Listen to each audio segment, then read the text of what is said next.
Assalamualaikum warahmatullahi ta'ala wabarakatuh. Alhamdulillahi rabbil alamin. Wassalatu wassalamu ala ashrafil anbiya'i wal mursalin wa ala alihi wa sahbihi ajma'in. Allahumma salli ala Sayyidina Muhammad wa ala ali Sayyidina Muhammad. Alhamdulillah, pada hari ini saya akan membahaskan hadis dari kitab Syarah Hadis Al-Arba'in Imam An-Nawawi, iaitu hadis yang ke-15, memelihara ucapan hak tetamu dan jiran.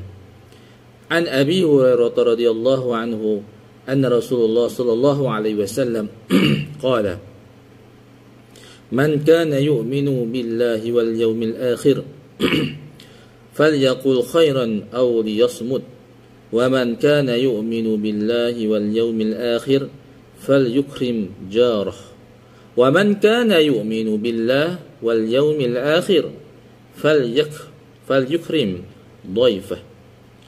Diriwayatkan oleh Al-Bukhari dan Muslim daripada Abu Hurairah radhiyallahu anhu bahawa Rasulullah sallallahu alaihi wasallam telah bersabda, barang siapa beriman kepada Allah dan hari akhirat, maka hendaklah berkata-kata dengan kebaikan, atau jika tidak, hendaklah dia diam sahaja. Dan barang siapa beriman dengan Allah dan hari akhirat, maka hendaklah dia memuliakan jirannya. Dan barang siapa beriman dengan Allah dan hari akhirat, maka hendaklah dia memuliakan tetamunya. Baik.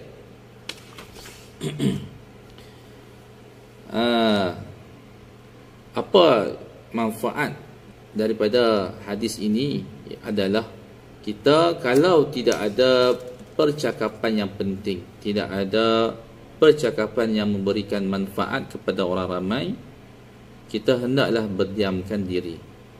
Okey, kalaulah dengan percakapan kita itu menyebabkan berlakunya permusuhan, kontroversi, jadi lebih baik kita diam. Okey, kita kena bijak menilai situasi yang berlaku di sekeliling kita. Kalaulah dengan percakapan kita itu mewujudkan perpaduan, menyelesaikan masalah, menghalang sesuatu fitnah, lebih baik kita berbicara ketika itu. Jangan kita diam pula. Kalau kita diam, benda tu tak selesai masalah. Kita ada maklumat mengenai sesuatu benda, kita ada ilmu dalam sesuatu benda, ada terjadinya di persekitaran kita tu permasalahan yang berlaku, tetapi kita mengambil pendekatan mendiamkan diri, tak salah. Jadi salah perbuatan tu. Okay? Perbuatan kita ketika itu salah, sebab kita ada ilmu, kita ada pengetahuan tentang satu benda yang berlaku, yang menyebabkan terjadinya kontroversi di hadapan kita tu, tetapi kita mengambil langkah mendiamkan diri. Bila kita diam, benda tu semakin melarat, semakin bertambah kerusutan, semakin bertambah pertelingkahan. Kalau kita mengambil diam, langkah diam, tidak kita diam, tidak kena pada tempatnya. Lebih baik kita berbicara ketika itu. Kita berbicara ketika itu dan memberikan solusi yang terbaik. Itu lebih baik bercakap daripada diam. Tetapi kalau dalam situasi yang tidak ada apa, keadaan yang normal, daripada kita cakap boleh menimbulkan permusuhan, boleh menimbulkan kekacauan, tidak bermanfaat langsung percakapan kita tu, lebih baik kita berdiamkan diri. Okey, lebih baik kita berdiamkan diri. Orang kata macam mana? Orang kata kalau diam tu, diam berisi. Diam tu ibarat emas. Tetapi kalau bercakap, benda yang bermanfaat tu ibarat permata. Okey, baik. Tengok kesempurnaan iman. Okey, daripada tanda kesempurnaan iman ialah perkataan yang baik dan mendiamkan diri daripada yang selainnya. Rasulullah sallallahu alaihi wasallam telah menggesa kita dalam hadis ini agar berusaha memiliki ciri-ciri yang baik dan amalan kebajikan yang lebih memberi manfaat. Baik, berlebih-lebihan dalam berkata-kata, bercakap dengan berlebih-lebihan tanpa keperluan. Okey, kita cakap ni kadang-kadang ni cakap benda yang tak perlu pun, benda-benda yang tidak mendatangkan manfaat, lebih baik kita diam. Sebenarnya merupakan sebab kemusnahan. Okey, bagaimanakah yang cakap banyak itu boleh menyebabkan kemusnahan?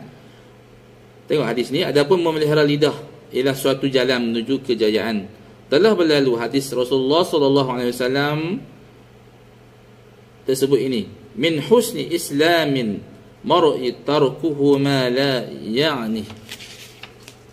Daripada kebagusan Islam seseorang itu ialah meninggalkan barang apa yang tidak manfaat baginya. Okey, maka berkata-kata tentang sesuatu yang tidak bermanfaat itu pula adalah sebab kepada penghapusan amalan dan pengharaman untuk memasuki syurga. Justru itu hendaklah seseorang Muslim berfikir terlebih dahulu sebelum berkata-kata. Okey, jangan duk cakap, kalau cakap benda tu tak betul jadi fitnah. Sesungguhnya fitnah itu lebih besar dosanya, lebih besar akibatnya daripada membunuh. Okey, kalau benda tu tak betul, kalau kita cakap jadi fitnah. Kalau benda tu betul, kalau kita cakap jadi ribah. Jadi rosaklah amalan-amalan kita. Sebab melibatkan dengan orang ni susah sikit, nak kena minta maaf lah, nak kena mohon ampun dengan orang. Kalau melibatkan dosa dengan Allah Ta'ala ni, Allah Ta'ala suruh kita bertaubat, istighfar, insya-Allah Allah ampun dosa kita. Kalau kita melibatkan perbuatan dosa dengan orang, dengan manusia, pi mengumpat dia ke, pi fitnah dia, ribah cerita pasal kawan-kawan kita, boleh merosakkan amalan-amalan kita. Jaga-jaga tu. Memang tak ada pasal ya, amalan semayang kita selama-lama ni boleh kat orang yang kita umpat tu, boleh kat orang yang kita duk kata tu. Okay, tapi dia adalah kategori-kategori yang dibolehkan untuk kita bercerita tentang aib. Tu dari sudut yang lain. Nanti kita akan bincangkan dari sudut yang lain, seperti kita cakap aib ni mengenai urusan perkahwinan, melibatkan mahkamah syar'i, pergi buat laporan polis kepada pihak-pihak yang berkuasa. Itu dari sudut yang lain.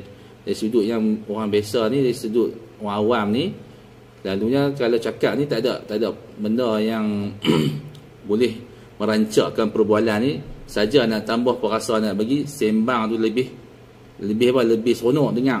Ni tambah benda-benda yang tak ada fakta pun, benda-benda yang merapu saja. Jadi merosakkan mana, kita kena jaga-jaga tu. Sayang. Okey. Baik. Ada adab berbicara.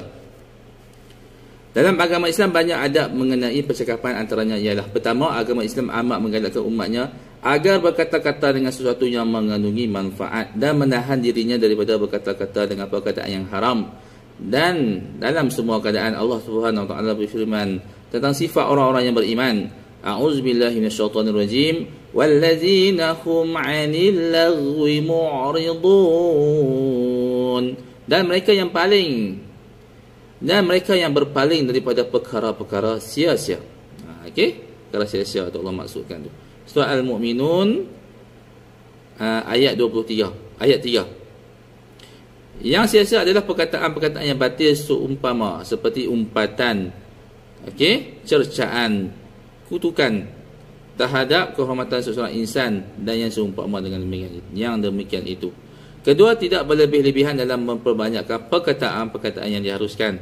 Ini adalah disebabkan memperbanyakkan perkataan-perkataan yang diharuskan itu mungkin mengheret ke arah perkataan-perkataan yang haram ataupun makruh. Perkataan yang harus ini seperti perkataan yang, kalau kita perkataan yang harus ni seperti perkataan yang biasa yang berlaku, yang tidak menghala ke haram dan tidak menghala ke makruh. Tapi jangan terlalu banyak sangat. Harus sekali je nak pergi ke arah makruh, nak pergi ke arah haram balik. Perkataan yang harus ni, orang kata kita tanya suami, abang makan dah lagi, mandi dah lagi, solat dah lagi, perkataan yang harus. Okey, kalau kita tak tanya pun, tak tanya pun tak ada masalah. Tak tanya pun tak ada masalah. Tapi kita nak mengharmonikan keadaan ni, kita cakap lah. Kita jadi ramah dan dengan perkataan-perkataan yang harus. Okey. Telah diriwayatkan oleh At-Tirmizi daripada Abu Umar radhiyallahu anhu daripada Nabi sallallahu alaihi wasallam telah bersabda, la tuksirul kalam bighairi zikrillah fa inna kasrata kalami bighairi zikrillah qaswatun lilqalbi wa inna ab'adan nas minallahil qalbu qasi. Janganlah memperbanyakkan perkataan-perkataan tanpa zikir kepada Allah, kerana banyaknya perkataan tanpa zikir kepada Allah menimbulkan kekerasan pada hati, dan sesungguhnya sejauh-jauh manusia daripada Allah adalah seorang yang mempunyai hati keras. Wallahu ta'ala alam. Banyakkan berzikir, kurangkan bercakap perkara yang makruh, cakap perkara yang haram. InsyaAllah. Wabillahi taufiq wal hidayah. Assalamualaikum warahmatullahi wabarakatuh.